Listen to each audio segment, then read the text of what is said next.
안녕하세요. 저는 화학물질 과민증을 앓고 있는 사람입니다. 다름이 아니라 흔히 많이 쓰는 포비돈에 대해서 설명을 하려고 합니다. 저 역시 이 증후군이 생기기 전까지 포비돈 중독자 수준으로 모든 상처에 포비돈이 만능이었죠. 하지만 제가 정말 운 나쁘게 발 쪽이 다치게 되었습니다. 하필 또 파인 상처였어요.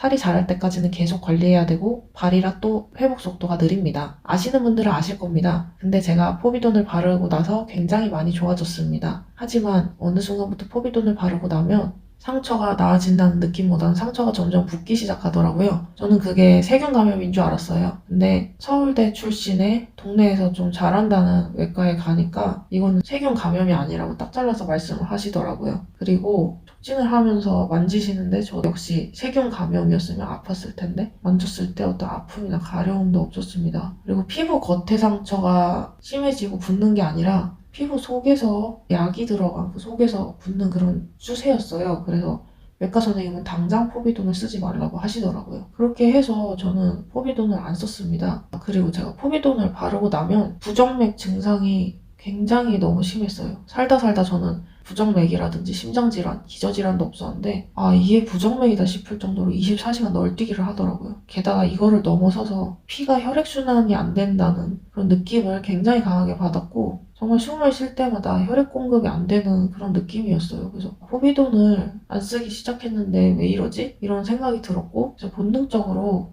저는 포비돈의 잔해를 의심했습니다. 포비돈은 이미 외과 선생님과 저희 임상적인 경험 바르면 안 된다는 직감으로 바르지 않고 치료를 하고 있었는데 포비돈의 경우에는 알다시피 그 속에 있는 화학물질 때문에 착색이 되고 지속력이 다른 소독약에 비해서 굉장히 강합니다. 흔히들 알다시피 포비돈을 바를 때 그 빨간 약이라고 하잖아요. 그 빨간 부분이 남으면은 약효가 지속된다는 거는 이제 상식적으로 많은 사람들이 알고 있는데요. 포비돈 성질 자체가 그렇게 강하게 남는 성질도 아니고 그게 오래 지속되는 데는 포비돈에 첨가한 화학물질들 때문입니다. 그래서 저는 본능적으로 이 포비돈을 피부에서 완전히 지워버려야 이게 낫지 않을까? 이런 생각을 했고 마땅히 응급실 가서도 어떤 조치도 못하고 저는 다시 집으로 와서 그 다음날 다른 병원에 가서 포비돈을 좀 지워달라고 제가 부탁을 했어요. 제가 이렇게 물이나 생리식염수로 닦기에는 뭔가 세균 감염의 위험이 있는 것 같아서 아직은 상처가 있기 때문에 그래서 병원에서 이제 포비돈을 말끔히 지워주셨습니다. 그러더니 정말로 부정맥 증상과 온몸 저림, 혈액순환이 정말 뇌로 공급이 안 가는 그 증상이 아예 사라졌습니다. 정말 귀신같이 쏙 빼졌어요. 정말 살다 살다 제가 포비돈 알레르기라는 게 있는 건가? 저는 그런 거는 들어본 적이 없는데 이러면서 저는 또 이제 구글 검색을 통해 그러면서 이제 논문 검색을 하게 됐는데요. 정말 논문이 있더라고요. 이 논문을 제가 잠깐 읽어드릴게요. 근데 저의 목소리보다는 인공지능 음성을 통해서 읽어드리도록 하겠습니다. 환자 18세 남성 주소 갑작스러운 콧물, 코막힘, 결막충혈, 눈꺼풀 부종, 기침 및 호흡곤란, 현병력, 내원 20일 전 복통과 설사 증상으로 처방을 받았다. 첫 복용 직후 가벼운 기침과 경한 전신 가려움이 발생했으며 다음날 아침 같은 약을 다시 복용한 직후 심한 콧물과 코막힘, 눈꺼풀 부종, 기침 및 호흡곤란이 발생하였다. 당시 의식 저하는 없었으며 증상 발생 즉시 타 병원 응급실을 방문하여 조치를 받은 후 호전되었다고 하였다. 혈압 저하 여부를 비롯한 당시 검진 소견,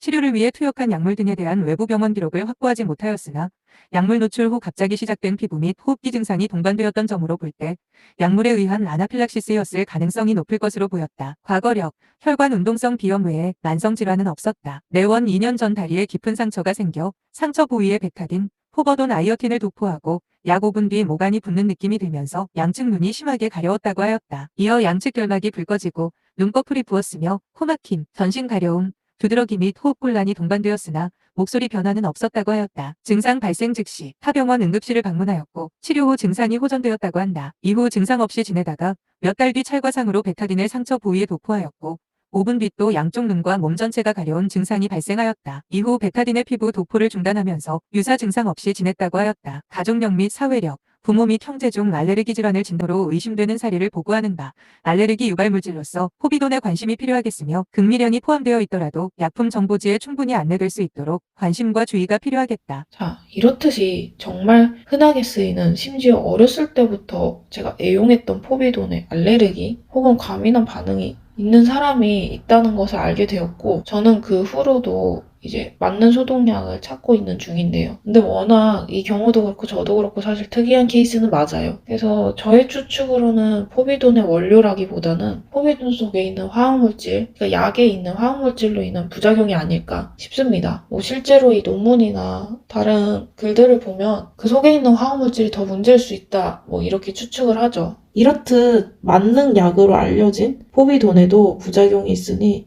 자신의 상처가 좀 안 낫고 계속 낫지도 않고 좀 이상하다 싶으면 좀 의심을 해보시는 것도 좋아요. 특히 연고 알레르기는 많이 알려져 있잖아요. 저의 경우에는 이렇게 심해지기 전부터 연고 알레르기가 있었기 때문에 절대로 외과 선생님께서 저보고 연고는 절대 바르지 말라고 강조를 몇 번이나 하시더라고요. 더 크게 번질 수 있다고. 제가 이 상처로만 2달을 고생했어요. 그러니까 포비돈을 계속 바르니까 낫지 않았던 거였는데 그렇더라고요. 그래서 또 그런 논문도 있어요. 포비돈을 바르면 상처의 회복 속도가 느리다는 그렇게 주장하시는 분도 있더라고요. 저도 상처 조금 했는데 이렇게 안 나는 거를 보고 나 같은 사람이 있나? 찾아보면 의외로 많아요. 그러니까 상처 치유 자체가 더딘 분들이 많은데 근데 그런 경우에 포비돈도 좀 부작용이 있으니 의심을 해보는 것도 나쁘지 않아요. 어떤 분들은 진짜 1년 넘게 상처가 지속되는 분도 계시더라고요. 물론 당뇨나 혈액순환 계통의 어떤 지병이 계실 수도 있겠지만 저는 잘못된